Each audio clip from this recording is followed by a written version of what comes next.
আপনারা ইলিশ মাছ নেবেন, আমরা বরাবরই ইলিশ মাছ রপ্তানি করেছি, এটা তো আমাদের কোনো আপত্তি নাই। আমাদের নিজেদের মাথা বিষাক্ত সাপের মতো ধরা তোলার চেষ্টা করছে। আপনারা ইলিশ মাছ নেবেন, আমরা বরাবরই ইলিশ মাছ রপ্তানি করেছি, এটা তো আমাদের কোনো আপত্তি নাই। কিন্তু আপনারা একের পর এক আমাদেরকে মেরে যাবে, আমাদের প্রতি অন্যায় ব্যবহার করবে, তারপরেও আমরা নতজানু থাকবো। বাংলাদেশের মানুষ বোধহয় এতটা কাপুরুষ না, এতটা নতজানু না।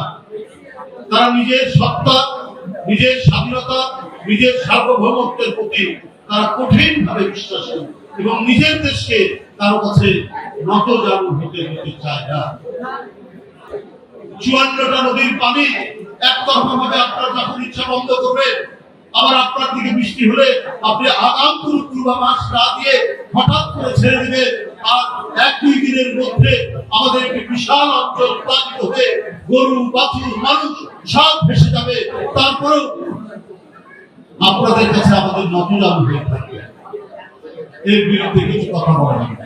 আমাদের দেশেও কিছু মানুষ আছে এত অন্যায় করার পরেও তারা মনে করেন যে না, ভারতের প্রতি আমরা নতজানু হয়ে থাকি। আমাদের দেশে কিছু বুদ্ধিজীবী, কিছু সুশীল সভা তারা এইরকম মনে করে। আমাদের বাণিজ্য হবে, সবকিছু হবে, কিন্তু আমরা যেমন আপনাদের সব প্রতিবেশী,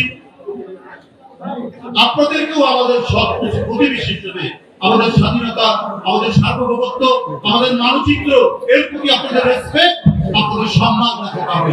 তা না হলে কখনোই আপনি একতরফা ভাবে আমাদের উপর খবরদারি করবে, তারপরেও আমাদেরকে ট্রেন মেনে নিতে হবে, তারপরেও আমাদের ট্রেন নিবেদন করতে হবে, এটা মনে হয় আমরা বিশ্বাস করি না। যারা তানভীরের হত্যাকারী, সৈয়দের হত্যাকারী, আবু সাইদের হত্যাকারী, মুগ্ধর হত্যাকারী, তাদের বিচার ছাড়া কোন সংস্কার কি বাস্তবায়ন হতে পারে?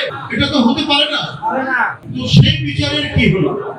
এখনো তো অবলীলায় তারা ভিতরে ভিতরে নানাভাবে অবস্থান করছেন, কারণ লক্ষ লক্ষ কোটি টাকা তারা বিগত 15-16-17 বছরে উপার্জন করেছেন। তার তথ্য, এটা আমার রাজনৈতিক ভাষার কথা নয়, একেবারে অথেন্টিক প্রমাণ সাপেক্ষ।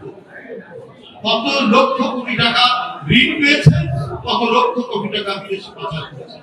এই টাকা তো সব পাচার হয়নি, এখন তো কিছু আছে, এবং যারা ঘাপটি মেরে আছে তাদের কাছেই আছে। তারা মাঝে মাঝে নিজেদের মাথা বিষাক্ত সাপের মতো ধরা তোলার চেষ্টা করছে।